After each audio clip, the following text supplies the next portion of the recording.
El Robapieles. Capítulo 2. Escrito por Patricio Salazar y narrado por Ana María. Karina Villegas, conocida en internet como Alisbeth, había sobrevivido al ataque del asesino serial conocido como El Robapieles, apodo que hacía referencia a su macabro sello, despojar del rostro a sus víctimas, todas streamers chilenas, y convertir la escena en una imagen difundida desde sus propias cuentas. El episodio convirtió a Karina en un fenómeno involuntario. Sus seguidores se triplicaron en cuestión de días, pero pese a la fama, ella no volvió a transmitir. Apenas podía dormir. Cada vez que cerraba los ojos, veía el reflejo metálico del machete, escuchaba otra vez el giro lento de la manija, hasta sentía el tirón en el cabello. Y lo peor de todo, era la certeza de que el asesino seguía suelto. En la única grabación que tenían de él, la captada por las cámaras del edificio la noche del ataque a Karina, se lo veía usando guantes y llevando el rostro descubierto, pero por el ángulo de la cámara, que lo captó apenas de perfil y parcialmente cubierto por sombras, no había rasgos identificables ni reconocimiento facial posible. Había pasado un mes sin un nuevo ataque. Era razonable pensar que, tras haber fallado estrepitosamente en el intento contra Alisbeth y haber quedado registrado por cámaras, el asesino hubiera decidido detenerse. Pero esa hipótesis no tranquilizaba a nadie. Si no había sido detenido, entonces no había resultado. La narrativa pública era simple, incompetencia. Y en parte, no era del todo falsa. Tras los sucesos ocurridos tiempo atrás durante el caso de El Escultor, habían quedado en evidencia fallas graves en los procesos de investigación, y la opinión pública no se había recuperado. El detective Javier Rivera lo sabía, así como el director de la Policía de Investigaciones de Chile, Marcelo Schulz, quien compareció ante la prensa con un comunicado. Las pruebas obtenidas hasta el momento han permitido establecer vínculos concluyentes entre el arma incautada y las víctimas previamente identificadas. Sin embargo, debemos ser responsables y señalar que los análisis no han permitido individualizar al autor del delito. Este tipo de investigaciones exige rigurosidad técnica y paciencia procesal. Mañana, a primera hora, el arma homicida será trasladada bajo estricta cadena de custodia a los Estados Unidos, específicamente a un laboratorio forense de alta especialización con el que mantenemos cooperación internacional. Buscamos aplicar técnicas avanzadas de análisis de trazas y microrresiduos que no se encuentran disponibles en el país. Nuestro compromiso es absoluto. Este criminal será llevado ante la justicia, sea como sea. Desde la sala de análisis, Rivera observaba la transmisión sin apartar la vista.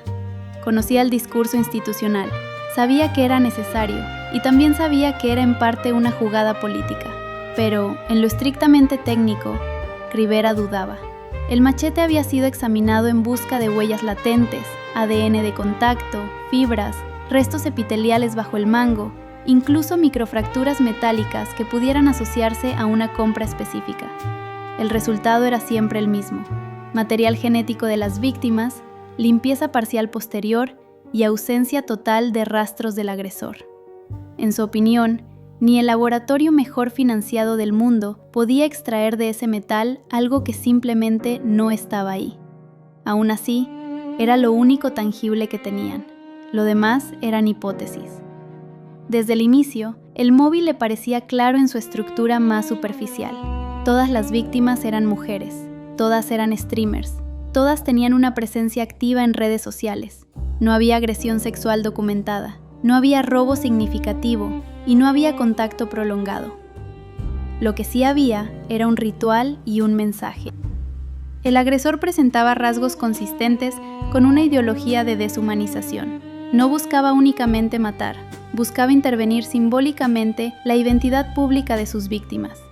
El acto de retirar el rostro, elemento central de la identidad visual en redes sociales, podría interpretarse como una forma de corrección o exposición, como si intentara despojar a las víctimas de una máscara que, en su percepción distorsionada, representaba falsedad. La misoginia era una línea plausible, pero no necesariamente el único eje. La selección apuntaba a mujeres visibles, autónomas, económicamente independientes gracias a su exposición pública, mujeres que construían identidad a partir de su imagen. El asesino no ocultó su propio rostro durante el ataque a Karina. Eso para Rivera era significativo. Un agresor que comete su crimen usando guantes pero no cubre su cara es una contradicción enorme, la cual sugiere convicción. Sugiere que no teme ser visto en el momento del acto, ya sea porque confía en su habilidad o porque existe un componente ideológico que trasciende la autopreservación inmediata. Lo que ocurrió a la mañana siguiente fue, en términos institucionales, devastador. A las 7:42 horas, se informó que el furgón blindado de la Policía de Investigaciones de Chile, que trasladaba evidencia por la Ruta 68 con destino al Aeropuerto Internacional Arturo Merino Benítez, había sufrido un accidente de tránsito a pocos kilómetros de la capital. Pero cuando las primeras patrullas llegaron al lugar, quedó claro que no se trataba de un accidente. El impacto había sido frontal, producto de una maniobra errática. Un automóvil había avanzado a gran velocidad por el cruce paralelo y girado abruptamente para golpear directamente el furgón institucional por el lado del conductor, quien murió en el acto. El agente que viajaba como copiloto logró sobrevivir al choque inicial. Sin embargo, cuando fue encontrado, presentaba signos inequívocos de lucha. El informe preliminar forense estableció que el agresor lo extrajo del vehículo aún con vida y lo redujo manualmente antes de matarlo de un golpe en la cabeza. Luego tomó las llaves y abrió el compartimiento de seguridad. El contenedor donde se trasladaba el machete, sellado bajo cadena de custodia internacional, desapareció. El automóvil utilizado en la embestida fue hallado a un costado de la vía. Había sido reportado como robado semanas antes en otra comuna. A unos metros del punto de impacto, los peritos encontraron marcas delgadas y paralelas en la tierra blanda que bordeaba la carretera, que identificaron rápidamente como huellas de bicicleta. Tras el impacto y la sustracción de la evidencia, abandonó el vehículo robado y huyó pedaleando fuera del rango inmediato de búsqueda vehicular. El ataque ocurrió a menos de 50 metros de la última estación de servicio antes de ingresar al radio urbano de Santiago, en un tiempo estimado de ejecución de menos de 5 minutos. Para cuando se activó el protocolo de emergencia y se desplegaron retenes, el agresor ya no estaba en la ruta. Desde el punto de vista operativo, era un golpe humillante. Desde el punto de vista de Rivera, era algo peor. Aquello modificaba por completo el perfil psicológico.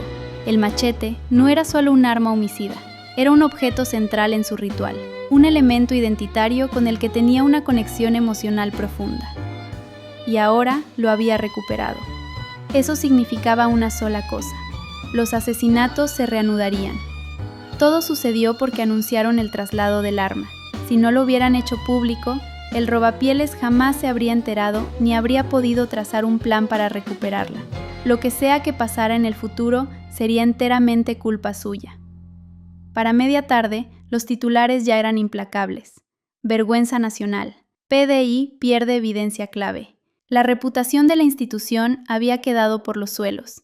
Mientras tanto, en Valparaíso, Karina Villegas había intentado pasar el día desconectada. Desde el ataque no vivía en su antiguo departamento en Villa Alemana. Ahora vivía en casa de sus padres nuevamente.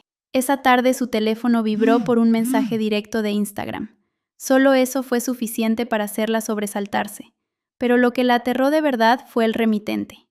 Era la cuenta de Lulú Valentina. Al abrir el mensaje, una imagen cargó lentamente en la pantalla. Un machete limpio, seco, apoyado sobre una toalla de baño blanca. Debajo, un texto breve: todo lo que es mío, vuelve a mí.